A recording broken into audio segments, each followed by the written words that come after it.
നമസ്കാരം. എല്ലാ ഓസ്ട്രേലിയ മലയാളികൾക്കും ഗുഡ് മോർണിംഗ് ഓസ്ട്രേലിയയുടെ മോർണിംഗ് ന്യൂസിലേക്ക് സ്വാഗതം.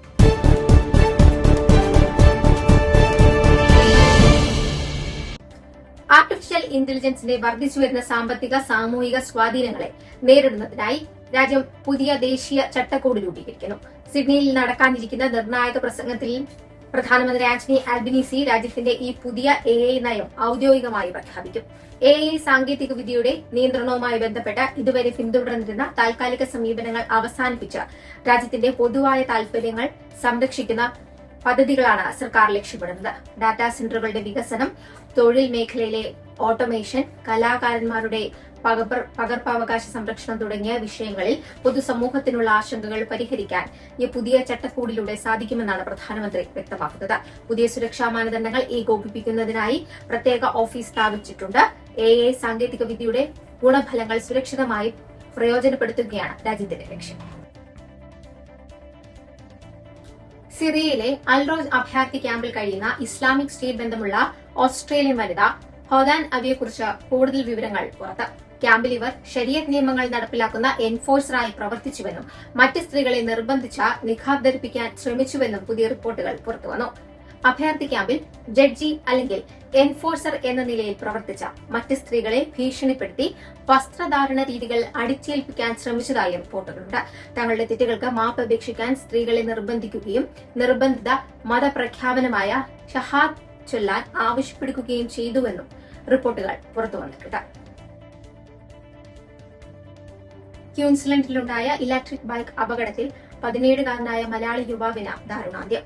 റോക്ക്വെൽ സ്വദേശികളായ ജോസാനിയുടെയും ട്രീസ സിജോയുടെയും മകൻ ജെയ്ഡൻ ആണ് അപകടത്തിൽ മരിച്ചത്. ഞായറാഴ്ച ഉച്ചയ്ക്ക് 12:15 ഡേബറോയ്ക്ക് സമീപമുള്ള ലേസീസ് ക്രീക്ക് റോഡിലായിരുന്നു അപകടം. ജെയ്ഡൻ ഓടിച്ചിരുന്ന തലാരിയ സ്ട്രീം ഇലക്ട്രിക് ഡോട്ട് ബൈക്ക് എതിർദിശയിൽ വരികയായിരുന്ന കാറുമായി കൂട്ടിയിടിക്കുകയായിരുന്നു. അപകടത്തിൽ ഗുരുതരമായി പരിക്കേറ്റ ജെയ്ഡനെ ഉടൻ തന്നെ എയർലിഫ്റ്റ് വഴി റോയൽ ബ്രിസ്ബെയിൻ വുമൻസ് ആശുപത്രിയിൽ എത്തിച്ചെങ്കിലും ചികിത്സയിലിരിക്കെ മരണം സംഭവിക്കുകയായിരുന്നു. കാർ ഓടിച്ചിരുന്ന 55കാരൻ പരിക്കുകളില്ലാതെ രക്ഷപ്പെട്ടു. സംഭവത്തിൽ പോലീസ് ഫോറൻസിക് ക്രാഷ് യൂണിറ്റ് വിശദമായ അന്വേഷണം ആരംഭിച്ചിട്ടുണ്ട്. ഒരു കല്യാണം ആലോചിക്കുമ്പോൾ മനസ്സിലാവുന്നത് ഇവിടെ ഓപ്ഷൻസ് കുറവാണ്. ആര് പറഞ്ഞു? ചേട്ടന്റെ മോൾക്ക് ഏത് തരത്തിലുള്ള ചെക്കനെ വേണ്ടത്? സ്വദേശം, വിദേശം, Australia, UK, Canada, New Zealand, Ireland, Scotland, Italy, Germany, Malaysia, Malta, Singapore, Middle East. അങ്ങനെ അവരുടെ സേവനങ്ങൾ ഇല്ലാത്ത സ്ഥലങ്ങൾ വളരെ കുറവ്. എന്തൊക്കെയായാലും എനിക്ക് കുറച്ച് എക്സ്പെക്ടേഷൻസ് ഒക്കെ ഉണ്ട്. എന്റെ ഫ്രീഡം റെസ്പെക്ട് ചെയ്യണം. മോസ്റ്റ് ഇമ്പോർട്ടന്റ്ലി എന്നെ ഡോമിനേറ്റ് ചെയ്യാൻ പാടില്ല. ഓഷ്യാനിയ മാട്രിമോണി ഉണ്ടോ? പിന്നെ വേറെ ഒന്നും വേണ്ട.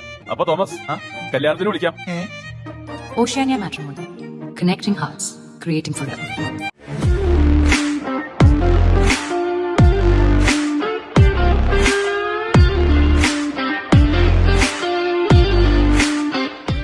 എവിടെ വരുന്നത് ഓൺലൈനിൽ നമ്മൾ സാധനം ഉണ്ട്.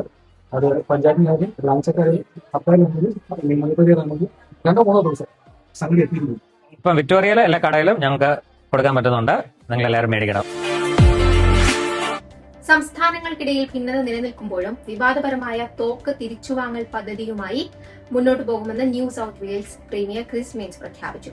ബോണ്ടായി ബീച്ചിലുണ്ടായ ഭീകരാക്രമണത്തിൽ 15 പേർ കൊല്ലപ്പെട്ട പശ്ചാത്തലത്തിൽ ജൂലൈ 1 രാജ്യത്തുടനീളം ഈ പരിഷ്കാരം നടപ്പിലാക്കാനായിരുന്നു പ്രധാനമന്ത്രി ആന്റണി ആൽബനീസി ലക്ഷ്യമിട്ടിരുന്നതെങ്കിലും ACT ഒഴികെയുള്ള മറ്റ് സംസ്ഥാനങ്ങൾ ഇതിൽ ഒപ്പുവയ്ക്കാൻ വിസമ്മതിക്കുകയായിരുന്നു. പദ്ധതിയുടെ സാമ്പത്തിക ബാധ്യത പങ്കിടുന്നതിനെ ചൊല്ലി പ്രതിപക്ഷം ഭരിക്കുന്ന സംസ്ഥാനങ്ങളിൽ നിന്നുണ്ടായ ശക്തമായ എതിർപ്പാണ് രാജ്യവ്യാപകമായ ഈ നീക്കത്തിന് തിരിച്ചടിയായത്. പണ്ട് പോർട്ട് ആദർ കൂട്ടക്കൊലയ്ക്ക് ശേഷം അന്നത്തെ പ്രധാനമന്ത്രി ജോൺ ഹോവാർഡ് നടപ്പിലാക്കിയ ചരിത്രപരമായ മാതൃക പിന്തുടർന്നാണ് ഈ പുതിയ പദ്ധതിയും വിഭാവനം ചെയ്തത്. സുരക്ഷ മുൻനിർത്തിയുള്ള ഈ നിർണായക നിയമപരിഷ്കാരത്തിൽ നിന്ന് പിന്നോട്ടില്ലെന്ന ഉറച്ച നിലപാടിലാണ് ഇപ്പോൾ ന്യൂ സൌത്ത് വെയിൽസ് സർക്കാർ. വെസ്റ്റേൺ സിഡ്നി അന്താരാഷ്ട്ര വിമാനത്താവളത്തിന്റെ ചരിത്രത്തിൽ പുതിയൊരു നാഴികക്കല്ല് കുറിച്ചുകൊണ്ട് ക്വാണ്ടാസ് ഫ്ലൈറ്റിന്റെ ആദ്യ ചരക്ക് വിമാനം വിജയകരമായി നിലത്തിറങ്ങി. പരീക്ഷണ പറക്കലിന്റെ ഭാഗമായി നടന്ന ഈ ലാൻഡിംഗ് ഈ സമയത്ത് ലോകത്തിൽ ഏറ്റവും കൂടുതൽ ആളുകൾ ഫ്ലൈറ്റ് റഡാറിലൂടെ തത്സമയം നിരീക്ഷിച്ച വിമാന സർവീസായി മാറുകയായിരുന്നു.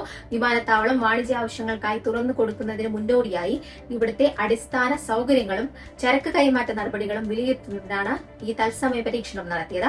24 മണിക്കൂറും പ്രവർത്തിക്കുന്ന അത്യാധുനിക കാർഗോ ഹബ് ഈ മാസം അവസാനം ഔദ്യോഗികമായി തുറക്കുമെന്നും ജൂലൈ 27 മുതൽ ആഭ്യന്തര ചരക്ക് സേവനങ്ങൾ ആരംഭിക്കുമെന്നും അധികൃതർ അറിയിച്ചു. ആഴ്ചയിൽ 850 ടണ്ണിലധികം ചരക്കുകൾ കൈകാര്യം ചെയ്യാൻ ശേഷിയുള്ള ഈ ഭീമാകരമായ ടെർമിനലിൽ ക്വാണ്ടാസിന് പുറമെ മെൻസീസ് ഏവിയേഷൻ, ഡിറ്റാന കാർഗോ തുടങ്ങിയ പ്രമുഖ ആഗോള കമ്പനികളും പങ്കാളികളാകുന്നുണ്ട്. സിഡ്നിയിലെ ഇന്റർ വെസ്റ്റ് സൌത്ത് വെസ്റ്റ് മേഖലകളിലെ ആയിരക്കണക്കിന് യാത്രക്കാർ കഴിഞ്ഞ 2 വർഷമായി നേരിടുന്ന ദുരിതയാത്രയ്ക്ക് ഉടൻ വിരാമമാകുന്നു. സിഡ്നി മെട്രോയുടെ ദിൻഹാം മുതൽ ബാങ്ക്സ്റ്റൌൺ വരെയുള്ള പുതിയ പാതയുടെ ട്രെയിനുകളുടെ പരീക്ഷണോട്ടം വിജയകരമായി ആരംഭിച്ചതോടെ ഇവിടുത്തെ യാത്രാക്ലേശം പരിഹരിക്കാൻ ഉപയോഗിച്ചിരുന്ന റീപ്ലേസ്മെന്റ് ബസ്സുകൾ ഉടൻ തന്നെ ഓർമ്മ മാത്രമായി മാറും. എന്നാൽ പദ്ധതി പൂർത്തിയാക്കി യാത്രക്കാർക്കായി ഈ മെട്രോ പാത എപ്പോൾ തുറന്നു കൊടുക്കുമെന്ന കാര്യത്തിൽ കൃത്യമായ ഒരു തീയതി പറയാൻ സംസ്ഥാന സർക്കാർ ഇതുവരെ തയ്യാറായിട്ടില്ല. ദേശീയ സുരക്ഷാ റെഗുലേറ്ററുടെ അനുമതി ലഭിച്ചതിനു ശേഷം മാത്രമേ അന്തിമ തീരുമാനം പ്രഖ്യാപിക്കാനാകൂവെന്ന് സിഡ്ഹാം സന്ദർശിച്ച new south Wales premier Chris mains വ്യക്തമാക്കി.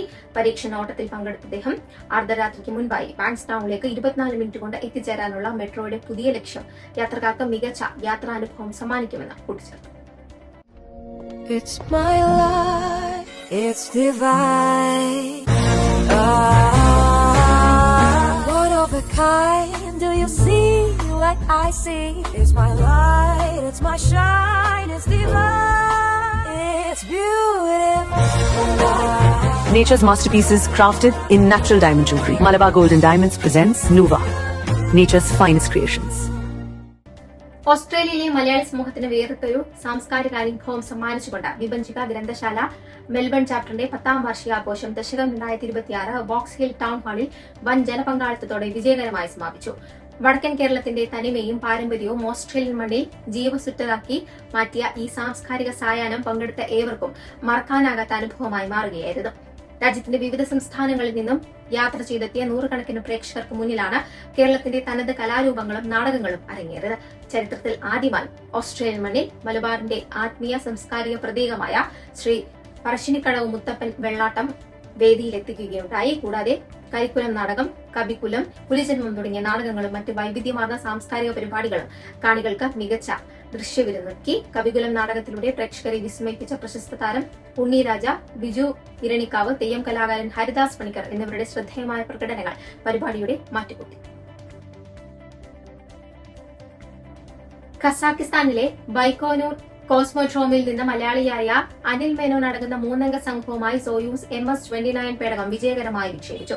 പാലക്കാട് ഒറ്റപ്പാലം സ്വദേശിയായ അനിൽ മേനോൻ ഈ ദൌത്യത്തിലൂടെ ബഹിരാകാശത്തേക്ക് യാത്ര ചെയ്യുന്ന ആദ്യത്തെ മലയാളി എന്ന ചരിത്ര നേട്ടമാണ് സ്വന്തമാക്കിയിരിക്കുന്നത്. റഷ്യൻ ബഹിരാകാശ ഏജൻസിയായ റോസ്കോസ്മോസിന്റെ സഹകരണത്തോടെ നടന്ന ഈ വിക്ഷേപണത്തിൽ ക്വാറ്റർ ഡുബ്രോവ്, അന്ന കിഗിന എന്നീ റഷ്യൻ ബഹിരാകാശ സഞ്ചാരികളും അദ്ദേഹത്തിനോടൊപ്പമുണ്ട്. അന്താരാഷ്ട്ര ബഹിരാകാശ നിലയത്തിൽ 8 മാസത്തോളം നീളുന്ന ഈ ദൌത്യത്തിനിടയിൽ മനുഷ്യ ശരീരത്തിൽ ഗുരുത്വാകർഷണ കുറവുണ്ടാകുന്ന മാറ്റങ്ങളെക്കുറിച്ചും അടിയന്തര ബഹിരാകാശ ചികിത്സകളെക്കുറിച്ചുമുള്ള നിർണായക പഠനങ്ങൾ അനിൽ മേനോന്റെ നേതൃത്വത്തിൽ നടത്തും.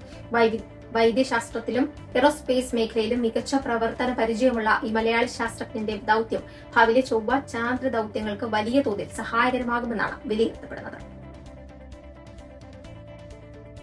ഇതോടെ ഇന്നത്തെ വാർത്താ ബുള്ളറ്റിൻ പൂർണ്ണമാകുന്നു. നന്ദി, നമസ്കാരം.